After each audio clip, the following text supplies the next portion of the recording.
Welcome to Stuff You Should Know, a production of iHeartRadio.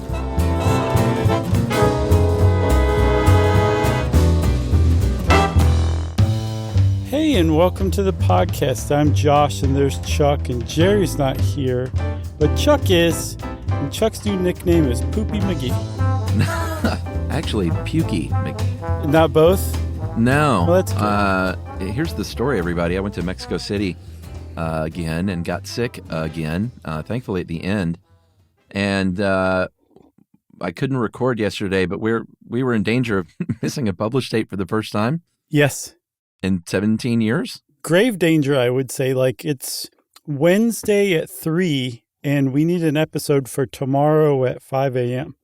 Right. And we've never cut it this close. No. So first of all, my friend, thank you for your flexibility. Thank you for not throwing up long enough to record this episode. I last threw up about an hour ago. Man.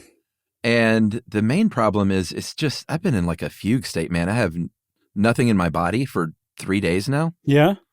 So I'm just like spacey and I told you on an email, you guys will love this, that like I'll go 30 minutes where I just like, I'm just so zoned out. I don't even have a coherent thought for a half hour. I know. And Josh said, well, that part sounds kind of nice. It really does. Man, to be able to just turn it off. Yeah. But, I love that city. I'm going to keep going back. I'm going to maybe next time drink only bottled things and not even cocktails with ice. I'm trying to figure out what's triggering me. It may just be my biome and some of the food. I don't know. You need to learn 4 words in Spanish. I'll have that neat. Okay? It's not a bad idea, but I'm still going to go back. I'm going to try it again. Mm-hmm. This may have also triggered my diverticulitis. Oh. So that may be why it's extending here into day 3. Mm. I don't know, but I'm here. And this gives us, dude, a rare opportunity to do anything newsy or like current, if you want to mention anything. Well, that's what we're doing. We're doing an episode on automats. There's nothing more newsy or current than that. That's right, automats. And we need to give a big shout out to a documentary called The Automat from director Lisa Hurwitz, because it's great. And I saw it a couple of years ago, and that's what inspired this episode. But I don't want to like right on the heels of this great doc, kind of swoop in and do a podcast episode about it. But right. A great documentary. It's streaming on Max. Highly recommend it. She did a great job. I can't wait to see what she does next. And it was a big help here. We have other huge shout out to give. This is the first episode we're doing with help from our new writer, Laura Clausen. So yeah, welcome aboard, Laura. Laura came to us through Livia, which is all the recommendation we needed, right? Right, exactly. And she's been great. I've been thinking, Chuck, a lot of our writers have good nicknames. Okay. Laura spells her last name like Claw, C-L-A-W, son. So I think we should call Laura Dr. Claw. Okay. I thought you were going to say the Closter. No, Dr. Claw. It's an Inspector right, Gadget reference. Doctor. Oh, okay. I never watched that. That was good. I actually have seen it. So if you don't have cable, but you have an antenna, over-the-air antenna, oh, yeah. There's a station called MeTV, and they just play all sorts of great reruns and everything. Well, they just launched a whole new channel called MeTV Tunes, and they show some deep-cut tunes. I mean, like Beetlejuice, the cartoon. There's Scooby-Doo on at 6 p.m. Eastern every day, which makes me very happy. But they show Inspector Gadget, too, and I was like, this is actually a much better cartoon than I remembered. Where... Is this in your off-grid panic room? Like, where are you watching antenna TV? Oh, no, I've got a really high-tech setup. I have hijacked the coaxial cables throughout my house, and I connected my outdoor antenna to the indoor cable feed so I can connect TVs throughout my house to get the reception from the outdoor antenna. That is the Josh Clarkiest thing I've ever heard. It works really well. Yeah. I love it. Yeah. So there you go. You don't need to just stream. You can also get free TV. Heck yeah, man. I've had free TV for many, many, many, many years. Yeah. Well, you need to be watching MeTV Tunes, Chuck. All right. I'll check it out. Should we talk automats, or did you have another announcement? No. I don't have any announcements, but I do have a question for you. Okay. Chuck, have you ever eaten food? by the way. This is going to be a tough one for me to get through for obvious reasons. Yeah. Because in the first paragraph, I saw the words oyster stew earlier, and I almost vomited in my mouth. Yeah, same here, and I don't even have diverticulitis. I have not eaten food in 3 days, but I used to eat food. Oh, nice. Okay. Well, Chuck, then I think you would have enjoyed a trip to the automat. That's right. And we've been at it for 6 minutes. We might as well go ahead and say that the automat was a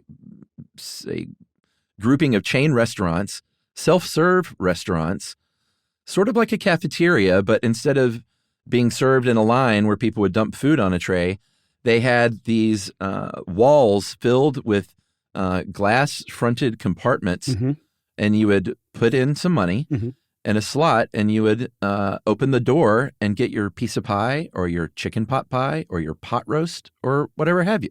Yeah, your oyster stew. God. Yeah, but you got to you would walk up and you just sit there with your finger like on your lower lip, looking from case to case, trying to figure out what appealed to you right then. Very much like you were looking at the menu, but you were looking at the actual food you were going to consume instead. So you didn't even need to be able to read to know what you wanted at this at an automat. And then, like you said, you put your money in and you get your food out and you go sit down. And to people who first went to the automat, Chuck, we're talking like this is the turn of the last century when they started to take off. This was as high tech as anything got, because it's really important to point out in the first third, at least, of the 20th century, a lot of people in the United States didn't have a refrigerator. They might have had an icebox, but they certainly didn't have anything pumping Freon through it.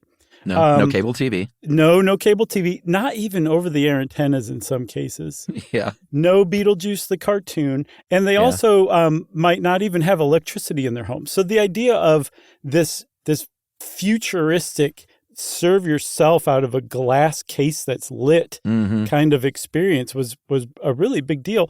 And what's even more remarkable is, you're like, everybody in the 1910s was just a yokel by definition, right? Right.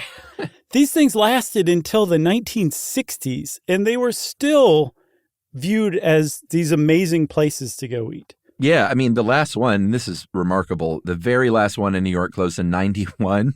Yeah. Which is hard to believe. They saw a few sad decades before that. But we'll get to all that. But should we go to the beginning?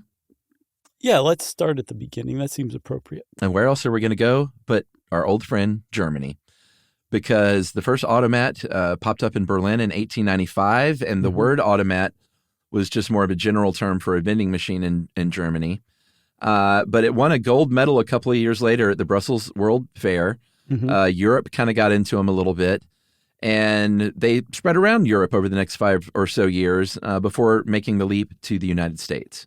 Yeah, and it took a little college try, I guess, the first few times for it to make that leap across the Atlantic.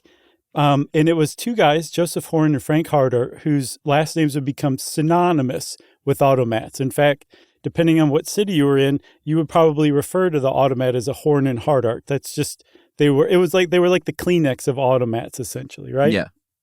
They were already in business together. They owned a chain of cafeterias in Philadelphia. And they said, what's next? What will the future bring? And they figured out the best way to predict the future was to build it themselves. And I think they actually made a trip to Germany and found out about the automats. And they decided they wanted to bring it back to the United States. And like I said, it took a few attempts for them to actually get it to work, right? Yeah, their first one in Philly, which was the first one overall, was 1902. But the equipment, because it started in Europe, was in Europe. And they tried to get some of the stuff shipped over there, these big, beautiful cases with the coin slots and the little windows and everything. And the ship sunk in the Atlantic. So they lost all that gear. They tried again, and these were victim to a warehouse fire, but salvageable. They repaired that stuff. They got them up and working, and they beat out their closest competitor. There was one called Harcombe. In New York that went out of business. I think it was a little fancier. Yeah. And H&H definitely leaned toward, as we'll see, serving just sort of solid, affordable comfort food to the masses. Yeah. And so Horn and Hardart's automats, I think, like you said, started in Philadelphia. And then after Harcombe went out of business, the Horn and Hardart kind of muscled in on that market, which is actually pretty brave because somebody had already proven that automats may not work in New York. Good point. I guess they had faith in their food. They were like, "Have you tried this oyster stew? It's amazing." Gotta stop saying that. And so they hit New York, I think, in 1912. And by 1932, 20 years later, they had 42 automats in New York City, another 20 in Philadelphia. Amazing.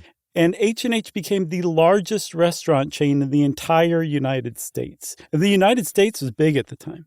Yeah, and this is like that's funny, by the way. This is like during the Great Depression, like people were going out of business right and left. And H&H thrived during the Depression because, again, everything was really cheap. Mm-hmm. It was comforting stuff. As you'll see, the coffee was great. The food was fresh. And, well, maybe not more than anything, but additionally, it was a great place to go. They were beautiful places generally. They were clean and they were safe. And we'll get to a bunch of other ways that they were inclusive as we go on. They were also known because they were clean and safe and you could get really good coffee for a nickel. They became places where you would just go sit and like rest your dogs or take a load off for a little while or catch your breath, whatever you wanted to do for a little while. And one of the reasons why people did that was because part of the allure of the automat was that there was no front of house staff generally. Yeah. There were no servers. There was no maitre d'. There was no manager. If there was a manager, they were in the back. Yeah. So you didn't feel like hustled or rushed or like anybody was judging you for sitting there as long as you want, nursing a single cup of 5-cent coffee. And so like automats kind of got that reputation where you could just go chill out. And as big of a deal as they were in New York and Philadelphia, they actually didn't take off everywhere, even though people tried because Horn and Hardart was so successful. Yeah, I mean, that's kind of hard to believe in a way because they were so successful there. You would think in the other places, like, of course, the obvious ones, they went to Chicago, Boston, D.C., and Detroit, and some other places. But, those are big cities, and it's just odd that they didn't take off there. But we do have a quote here from New York history from a guy, or an idea, rather, from this guy named Nicholas Brommel, who basically was like, you know what, in New York, it's so dense, and they really concentrated the restaurants around offices, like in the garment district, in the financial district, in Midtown, where people were either shopping or like going to work, far less in like, the quieter neighborhood streets and stuff like that. So it was just so densely packed, and everyone knows how busy New York foot traffic is around those places. Right. And that was at least Nicholas Brommel's take on why they took off in New York and Philly. I have my own take. Let's hear it.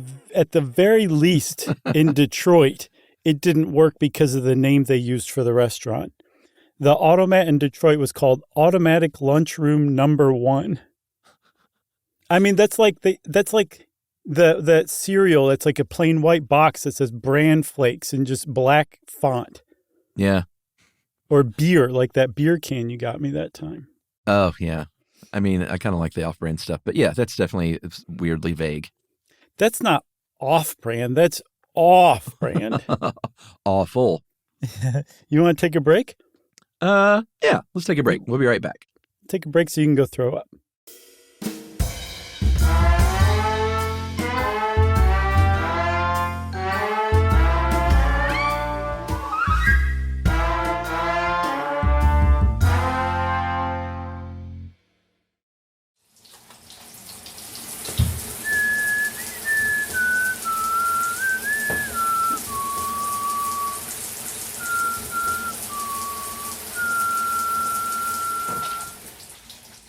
Okay, we're back. I did not throw up. I think I'm good. It's been subsiding every day in the afternoon, and I feel fine. Good. And then in the morning again, I'm nauseous, so that's why I think it's a diverticulitis. Man, that is awful. Are you going to be able to record tomorrow? We'll see. All right. No, I'll be okay. I'll be fine. Good.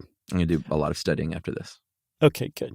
All right. So we were talking about the busyness of New York and why it worked out there. And one of the other reasons it was really popular, because like I mentioned, it was a very clean place. They prided themselves, at least in the heyday decades, They did go downhill and, kind of fall into a little bit of shabbiness. But in the heyday, they were known as being really, really, really clean, safe places. And believe it or not, at the time, there were a lot of cafeterias that, like, if you were an unaccompanied woman, they would not serve you. You had to be in there with your husband, or they just served men, like businessmen. So a woman could go in by herself. Children could go in, and it wasn't like a seedy thing. Families could feel safe and like they were in a clean place with good food. And also, a lot of these were really, really beautiful restaurants on the inside. Yeah, there was a really low likelihood that one customer was going to expose themselves to the other customers. Right. It just wasn't that kind of place, right? Yeah. And like you said, they are gorgeous. They were Art Deco, which was the trend at the time. Beautiful. And they would have, some of them had like 2-story facades. There was a lot of marble, stained glass, bronze everywhere. They had big windows that let in tons of light. Some of them had a mezzanine upstairs dining area. Like, they were huge. And then they also paid attention to details too, like that famous coffee that you were talking about. You would put your nickel in this cool little dispenser, and the coffee came out of like an Italianate dolphin's mouth. It's a beautiful, like, I would love to find one of those on eBay. They're there. Oh, you can buy those? Mm-hmm. How much are they? I didn't see, but I'll get you one just as a present for recording today. How about that? Well, I think it's been a while since I've seen the doc, but I think there was someone that is getting like the automat machines too and collecting and restoring them. Oh, wow. Nice. Yeah, pretty cool. Kind of like the Merv Griffin set. They just found him out back of a Burger King. What? I never heard that. You remember in Seinfeld when Kramer found the old Merv Griffin set and he started hosting the Merv Griffin show in his apartment? That's right. Burger King will come back again in this episode, believe it or not. Yeah, that's right. So you said they were rigorously clean. That was one of the things they were known for. The other thing they were known for was that their food was like really fresh. I couldn't think of a non-offensive way to put it, but it was a really fresh take on food. Yeah, I think it was as fresh as food could be for that format. Exactly. Let's say that. The coffee was super fresh. Like, after 20 minutes, they would throw the coffee out and put new coffee in. The food they did not sell the next day. And if you're thinking, God, what a lot of food waste, because they're pre-making this stuff, and we'll get to that in a sec, but a little bit of genius here is they had 3 different day-old shops in lower-income neighborhoods in New York. So the next day they would sell the food there at a discount. So even if you didn't have the nickel for the piece of pie or whatever, you might be able to get it for like 2 or 3 cents the next day. Yeah, or 2.5 cents. Yeah, if you could find a half cent. I'll eat a pie for a week, so I'm fine with that. For sure. As long as it hasn't fallen on the street in public, right. For sure. No street pie. And they were also known for that really good coffee, right, that came out of dolphins' mouths. Mm-hmm. So at the time, if you were in America, the coffee you drank, and this is the 1910s, it was boiled. Yeah. And there was no filter, no nothing. So like grounds would come out. So your coffee was gritty. There was no filter, again, to take out any of the oils, any of the tastes. It was harsh coffee. And that's what people drank. And you liked it and you didn't complain because the coffee would punch you in the face if you did. It was that kind of coffee. Yeah. Well, Horn and Hardart had a different take. They had French drip, right? Which is still makes pretty good coffee. Yeah. But at the time, you had to go to New Orleans to get coffee like that. And Horn and Hardart serving the stuff in New York and Philadelphia at all of their 60-plus automats for a nickel. And every 20 minutes, they throw out the old coffee and bring in fresh stuff. That's right. They sold so much coffee that they ended up losing money on it because they kept it locked into that nickel price for 38 years. Yeah, and I did the math. In 1912, which is when they hit New York, a nickel was worth $1.60 today. By 1950, it was worth 64 cents. So they started definitely losing money over time on that coffee. Yeah, for sure. So they were losing money. They eventually had to raise the price. The only thing they could do was double it to 10 cents because their slots took nickels, and their sales dropped a lot from 70 million cups a year to 45 million. They still came out on top revenue-wise if you do the math. But I I remember watching the documentary and they were talking about this. I wondered, and I haven't found a way to wrap my head around how to actually do this topic, but something about change, like coins, and how they established so much commerce, like a coin slot only taking a nickel. The only thing you can do is double it. So what does that mean to the economy? Mm-hmm. Like there's something there, but I'm just not quite sure how to frame it. So maybe somebody could help me with that. Maybe we can tie it into that idea that I had about why everything is so much more expensive now, even relatively speaking, than it used to be. Yeah, because I mean, the idea of like doubling the cost of something is crazy. Even if it's a nickel to a dime at the time, like doubling your price is just insanity for a business. But there was nothing else they could do. But even still, even doubling the price from a nickel to a dime, in 1950s money, that was still 20 or so cents less than what they were getting for it in 1912, adjusting for inflation. So it sounds like to me, the bigger problem is that they just doubled it overnight.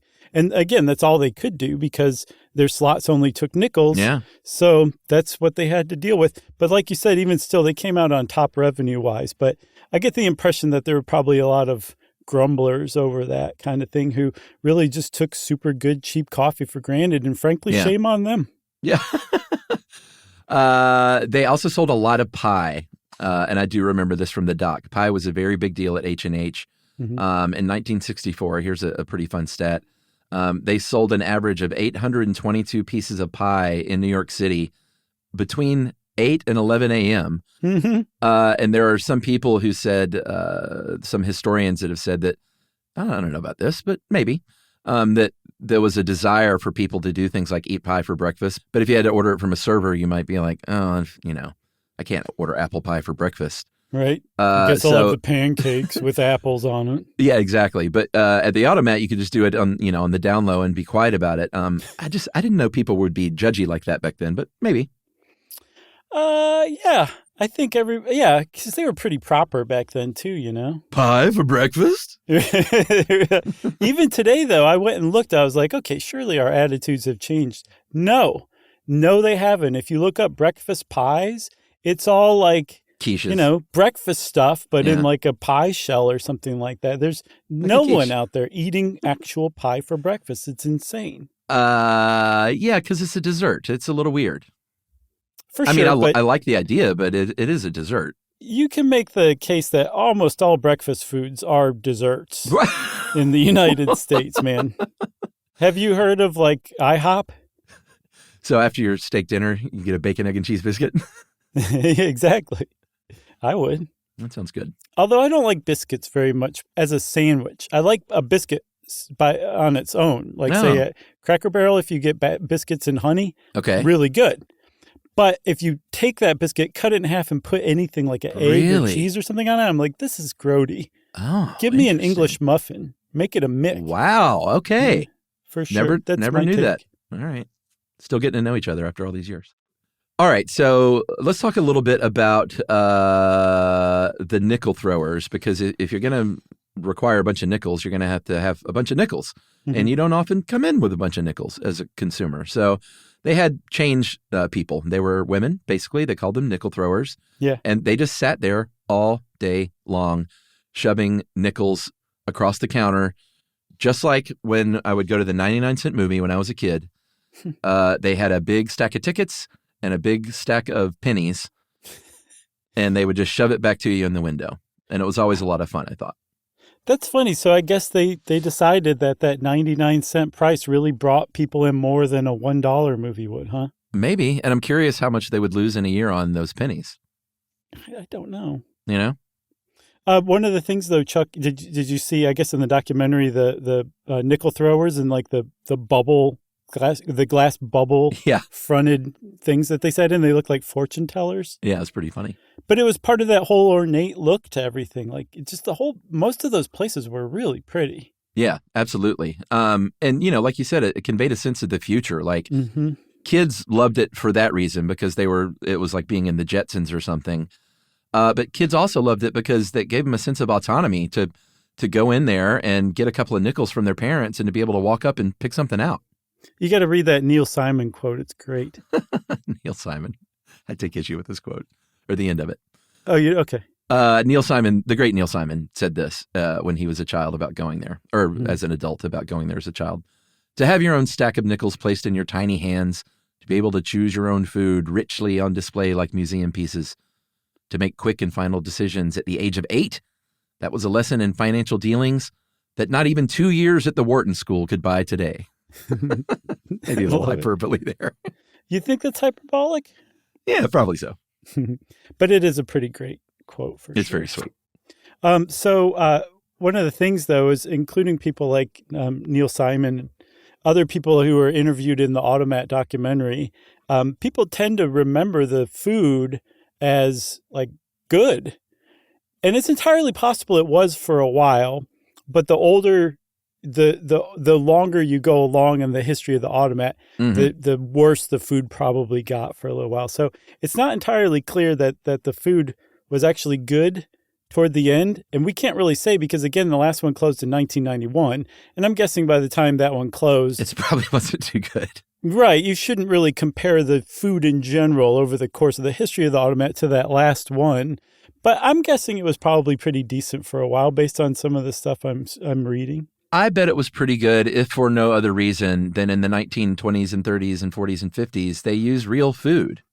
Right. And real ingredients, and it wasn't like it is today. So I just think by virtue of that, it was probably not bad, you know? Yeah, I'm with you.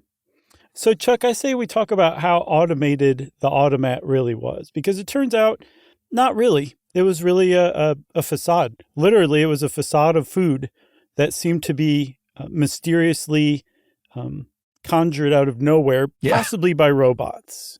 Yeah, and that was one of the selling points that, another piece of pie on a tiny plate would pop into that window when one went out. It's not like it just stayed empty. I guess if they ran out of pie, it would.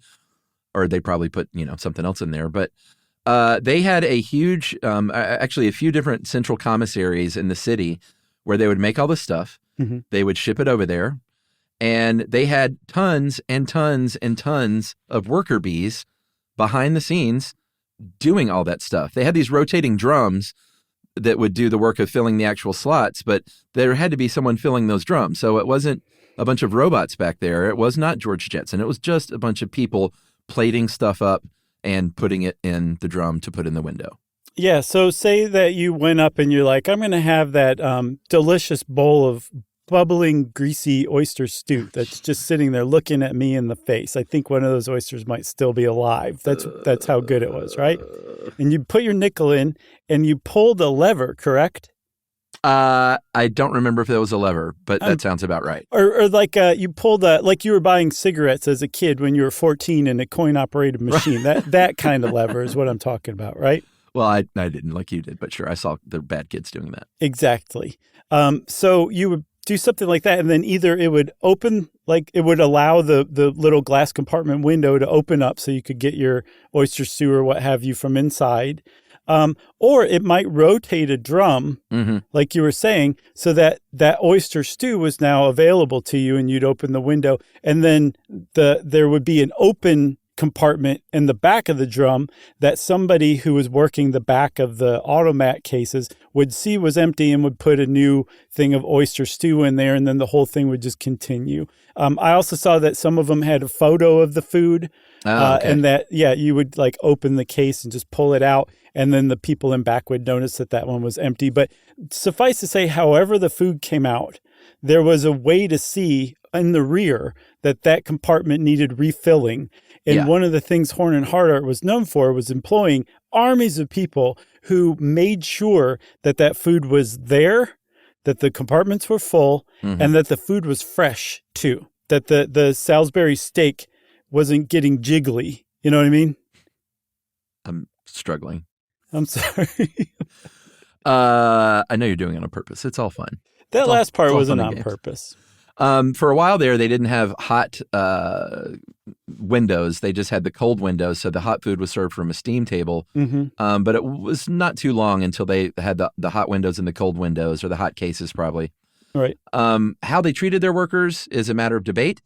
They struck a couple of times. 1937, they struck. They had 3,000 employees at the time. That failed. That organizing effort did not hold. Then again in 1952, they struck again, and eventual New York State Supreme Court Justice Melvin Barash was one of the people trying to organize at the time in 1952. And in 1991, he said the conditions were straight out of the 19th century. That effort failed. Other people, if you watch the documentary, the son of the president of the company said, no, it was great. We had company picnics and Christmas parties and it was really, really, really great. Daddy loved the workers. Yeah, exactly. There was also an actor named Apache Ramos who is best known for playing one of the orphans in The Warriors, but also is lesser known as having managed the Fat Boys in the 80s. Oh, the Warriors, that Warriors. Yeah, Come Out and Play, yay. Apache Ramos. Okay, I'll have to check that guy out. Oh man, he had a magnificent afro in that movie.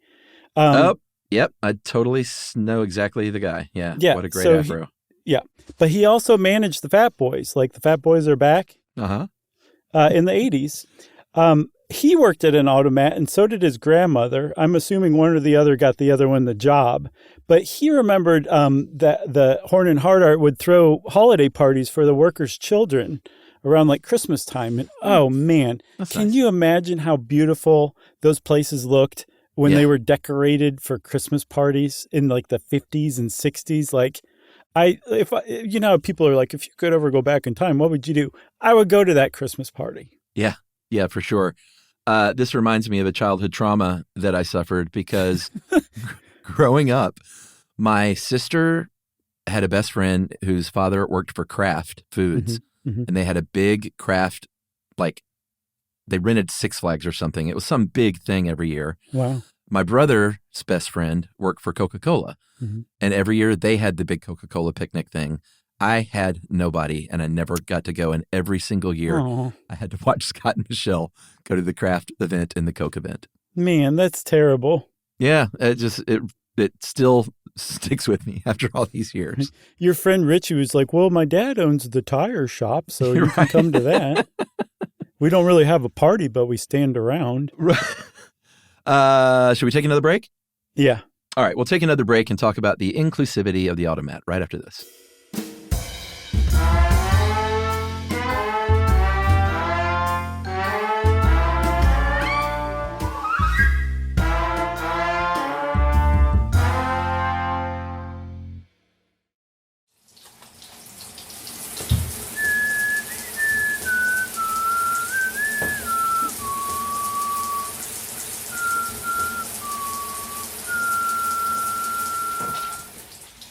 Okay, Chuck, just before we took a break, you nailed it on the head. You said we were talking about the inclusivity of the automat, and in particular, the Horn and Hardart automat, which, again, they were synonymous with automats. They were one of the earliest chain restaurants in the United States to integrate, not discriminate against their clientele. Not just, unescorted women, God forbid, but also racially speaking, economically speaking, like whoever came to a Horn and Hardart automat to eat was treated equally. And that was huge. I mean, we're talking starting in the 1910s. Yeah. That was an enormous deal. And that's something that, my hat's off to them for that.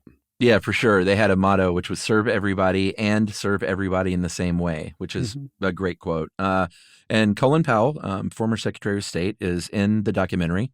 And it's a great, really sweet interview. And he said, the one we would usually go to is the automat on 42nd Street.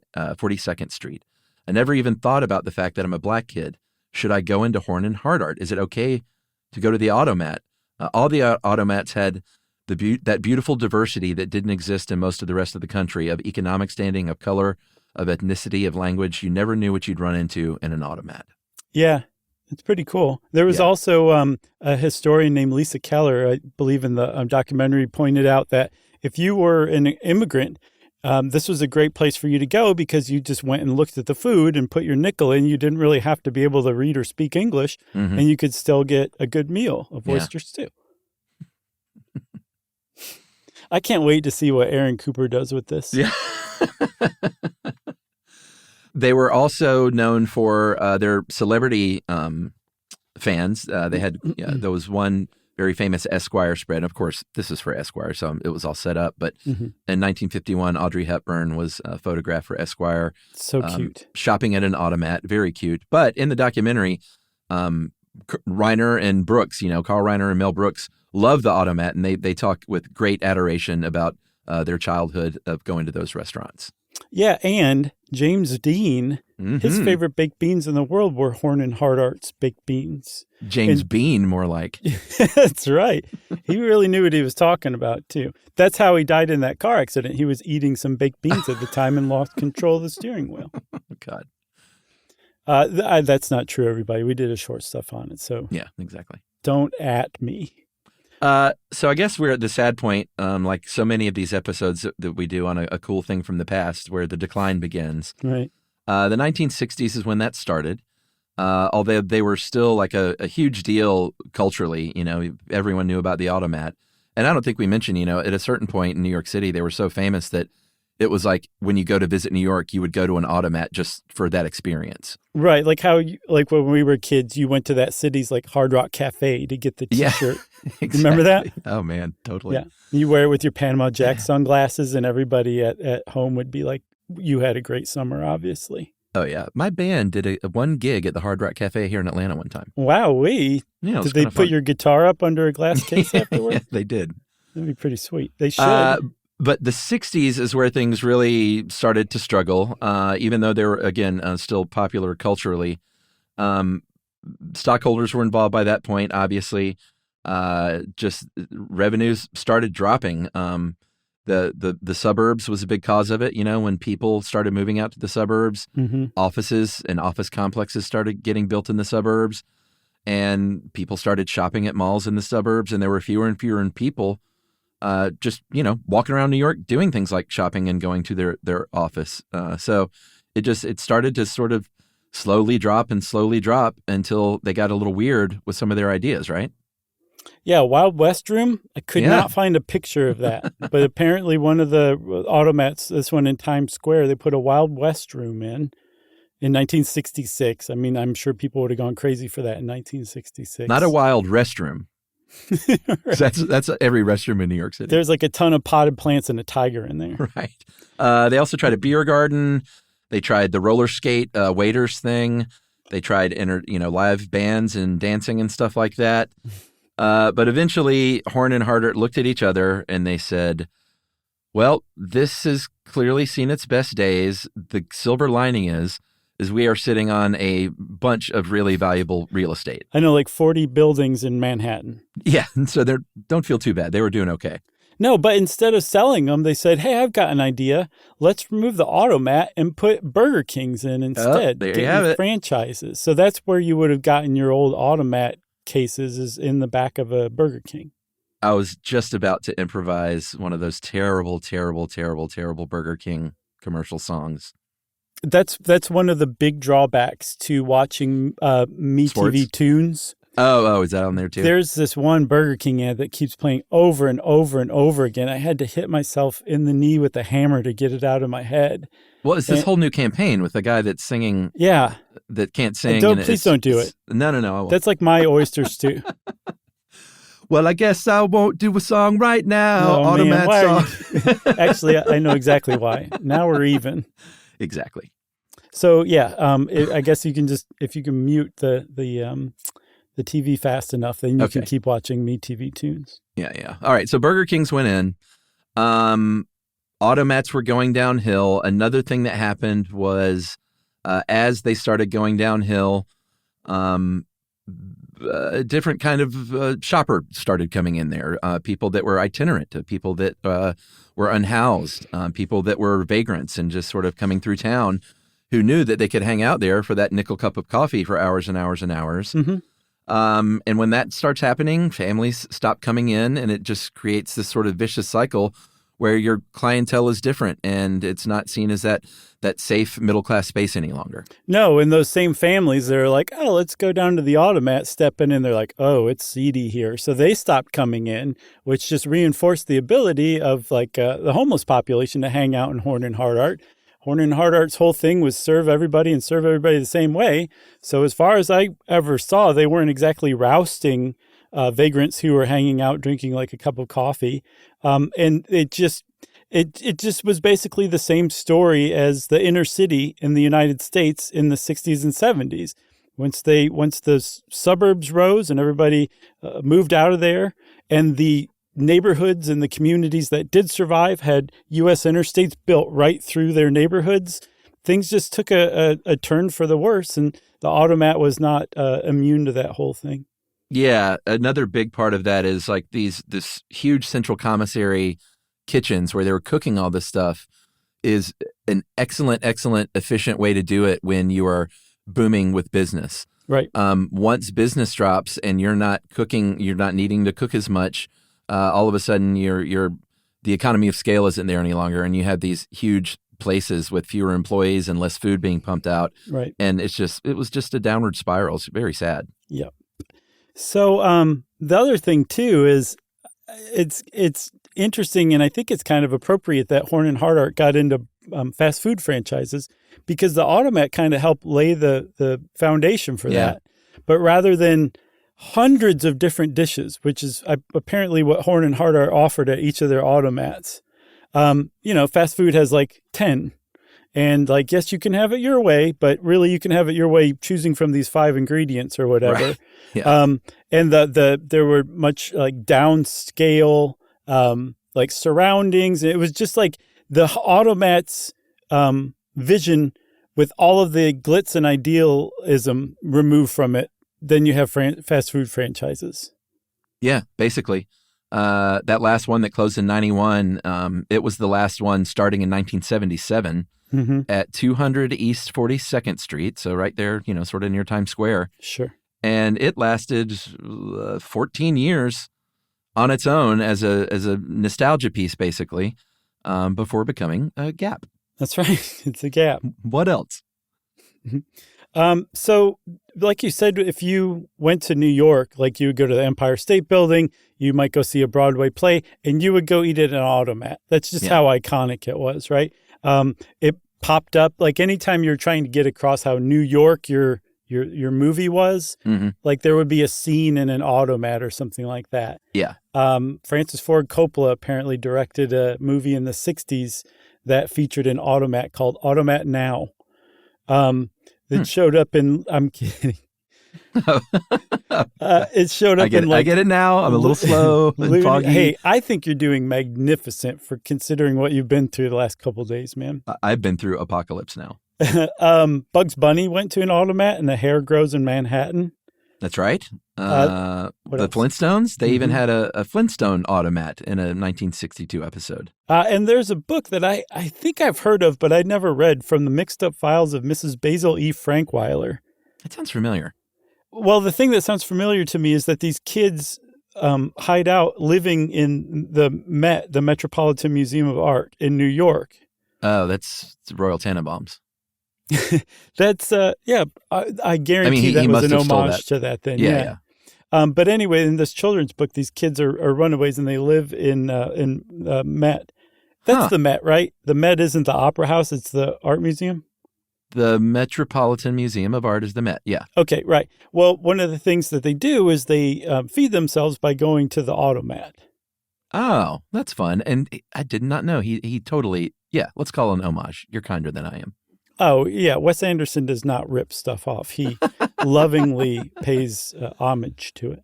That's right. That's right. Pat Boone tried his version of the automat called the Dinomat in 1962, which was frozen food that was then microwaved. That did not work out too well. That's surprising. But there were a few other things over the years that were tried like this that did not take off like the automat did. My favorite was the Andy Mat. Yeah, what's up with that? Andy Warhol, this is just what an artist he was. He could just talk about it. He could just mention something in passing and people are still talking about it 50 years later. But he said that he was going to come up with a chain of Andy Mats, which are like automats, but instead of having to go get your food from a case, you would sit down on like a red mohair banquette and order through a pneumatic tube. And you would order frozen food and champagne. That's what he was going to offer at the Andy Mat. Oh, that's funny. But that never happened at all, right? Just an idea. No, it didn't. But there's some people who are trying to revive it. Yeah, I mean, there are things like this. I mean, Japan has stuff like this, right? They have what's called katen sushi. Okay, what's that? It's the sushi that comes around on a conveyor belt. No, but I've seen little windows as well of things. It may not be hot food. Maybe it's other things. Yeah, I'm sure that they do. I remember going to Toledo Hospital to visit my mom when she was at work, and they had basically automat sandwiches. Like, I always just thought it was like a vending machine? A vending machine, yeah. But it was an automat, basically. Yeah, there's a place in Brooklyn called the Brooklyn Dumpling Shop. I think there are like 12 of them.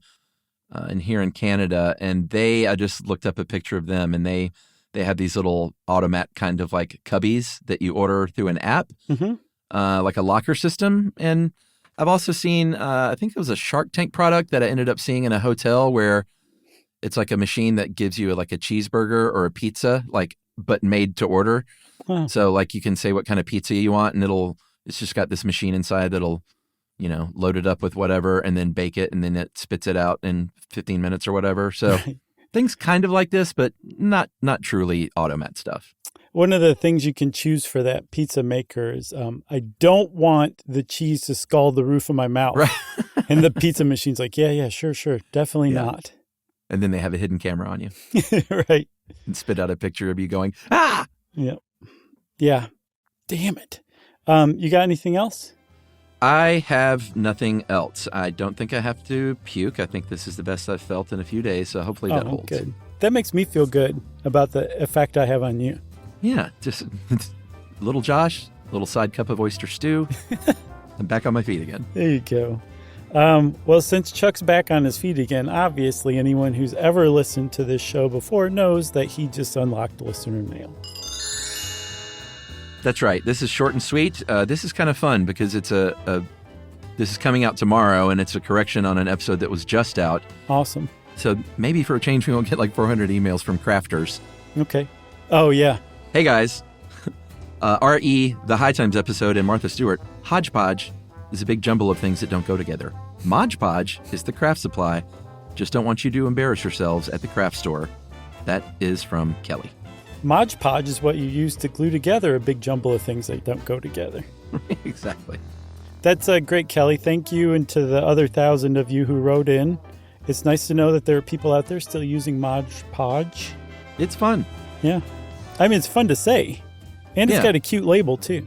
Yeah, Mod Podge is really a lot of fun. I enjoy it. For sure. And we heard from Martha Stewart, too. She said, yes, I have Mod Podge laying around. Jerry got in touch with her and asked. That's right. Well, if you want to be like who? Kelly. If you want to be like Kelly and write in to gently correct us, we love that kind of thing. You can send it via email to stuffpodcast@iheartradio.com. Stuff You Should Know is a production of iHeartRadio. For more podcasts from iHeartRadio, visit the iHeartRadio app, Apple Podcasts, or wherever you listen to your favorite shows.